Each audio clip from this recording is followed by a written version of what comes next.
Luna vs. a Vending Machine. Written by NyxOS. Narrated by Brian Random VA, with guest voice actress Midnight29 as Princess Luna. With gleeful high steps, Luna pranced up to the tall, rectangular machine, past a brightly lit glass pane which reflected the Alicorn's ethereal mane and equally starry eyes, while rows upon rows of gaily wrapped confections. Most were sheathed in bright colours, plastered with tempting illustrations of their respective contents. The case itself hummed quietly, the only source of light, aside from the pale moon which peered into the dark hallway through the skylights above. When the princesses had switched shifts, Celestia had regaled to Luna this wondrous new contraption, which had only just been installed that morning, known as a vending machine. Capable of dispensing a wide variety of different treats upon the payment of a bit or two, the wondrous feat of engineering was something few ponies in Canterlot, let alone Equestria, had yet experienced. Luna's eager attention was constantly snapping to and fro between the potential foodstuffs propped up on display. A few familiar varieties of sweetmeats stuck out, including Clip Clop, Mare's Bars, Wickers, and 3 Mustangs. There were chocolates and vanilla snack cakes, muffins of half a dozen varieties, sour candies, and packages of fruit-flavoured gum all snugly fit into shiny metal coils. Everything looked appetizing, and Luna was so famished that she'd gladly try anything available. As her stomach growled expectantly, her salivary glands galvanized when she settled her attention upon a bag of barbecued Frito-Lay chips. The chips of barbecue sound wondrous. Indeed, she hadn't tasted that crispy, smoky tang in what felt like ages. The moon had been particularly devoid of snacks. Within her field of cobalt telekinesis floated a single bit, which she maneuvered into a slot on the front of the machine. With a clink and a clunk, the coin rolled into the vending machine's clutches, and a small magically lit display above the slot requested that a selection be made. With a corner of her forehoof, Luna typed in the coordinates for the Frito-Lays into the keypad below. The moment she entered the last digit, there was a low whir, and the coil around the chip's bag began to rotate. A snack was inbound. The princess of the night let out a delighted whinny and stumped her hoof twice on the floor in praise. Such an ingenious invention.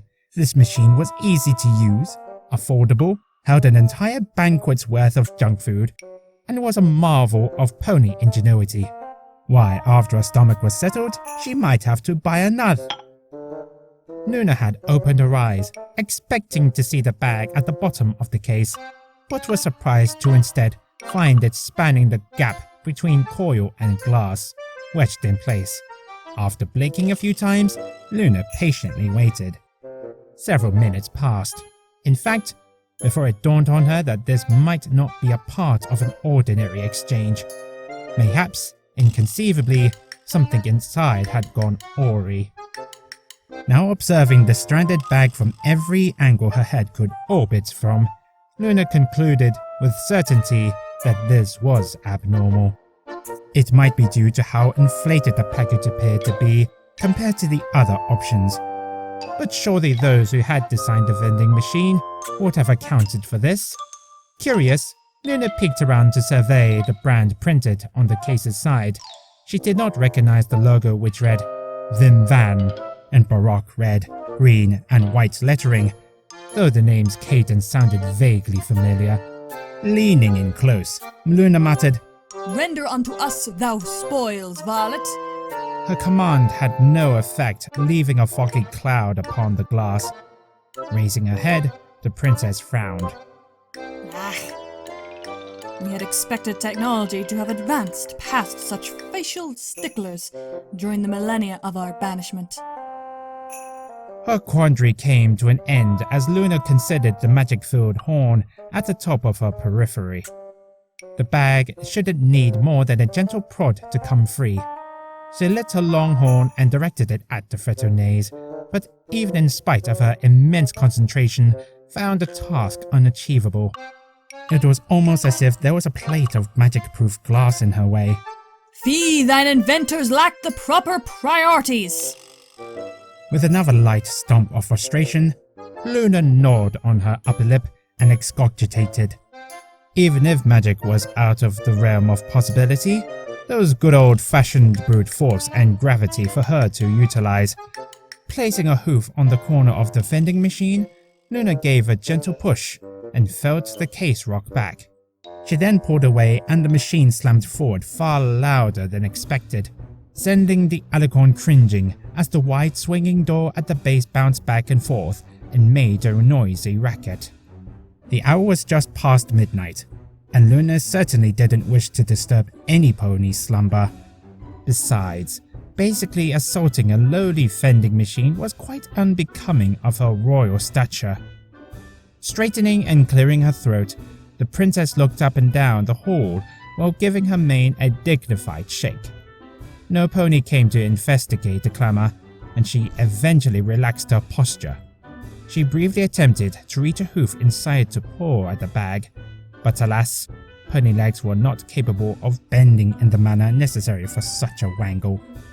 By now, Luna had recognized that there was another option at her disposal. By using a second bit, she could at least dislodge her first purchase and obtain a second bag of chips. The idea struck her as brilliant, or at least it would have, had she another bit in her possession. As Luna did not wear pants, she had no pockets and thusly no location to securely traject pocket change. She wandered back down the hallway and rounded the corner to arrive before a steely paced Luna guard. The bat pony stallion stood rigidly at his post, golden eyes and thin pupils fixed straight ahead. Luna knew that his tall fuzzy ears would have picked up every minuscule noise she generated while attempting to convince the vending machine to relinquish her goods. Acting as if all was well, Luna smiled at the guard. Prithee, compere, we must requisition from thee, do it! The guard's eyes crept a centimeter closer to meeting Luna's. What amount do you require, princess? A lone bit is its disbursement. With a twitch of his ear, the guard shifted slightly and replied, I would fulfill your request, Princess Luna, had I the amount on my persons.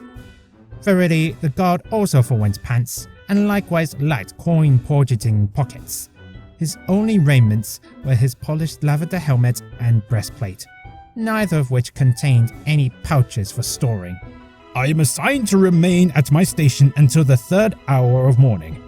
Upon my relief, I shall retrieve a coin for you. Luna couldn't last 3 more hours. We are too assurient. A specie is requested at once.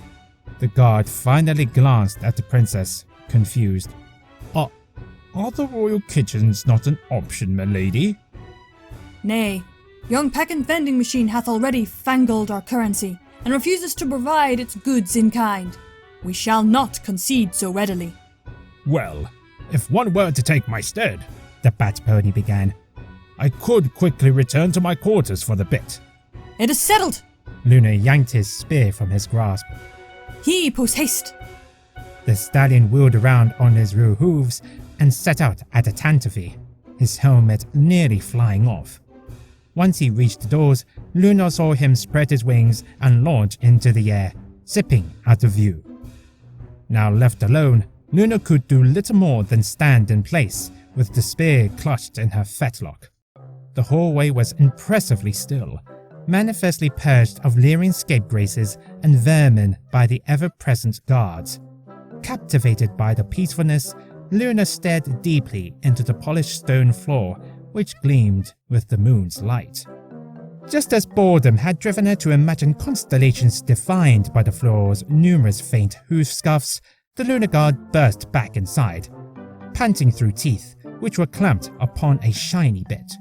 The coin was deposited at Luna's hooves before he gave a quivering bow. Gramercy Cully! The princess returned his spear. The guard leaned upon it and sucked in deep breaths, his wings hanging loose in exhaustion while he fixed his askew helmet. Luna exuberantly bounced back around the corner to the vending machine, inserting the coin and watching as the second package of chips rumbled forwards. The first pouch twisted as the coil it leaned against spun, straightening and then coming loose. Luna followed the bag as it fell to the floor of the case with a gratifying thump, triumphantly saying, Haha, we are vict! Something wasn't right. She'd only seen one bag of chips fall. Slowly, dreadfully, Luna dragged her eyes back up. The second bag was wedged between glass and coil, identical to the first, a wretched bridge of barbecued despair past which an endless parade of fretonnets stood ready to hurl their airy bodies against the glass. Luna's voice was weak as her head gently fell against the front of the machine. The debt has been doubled.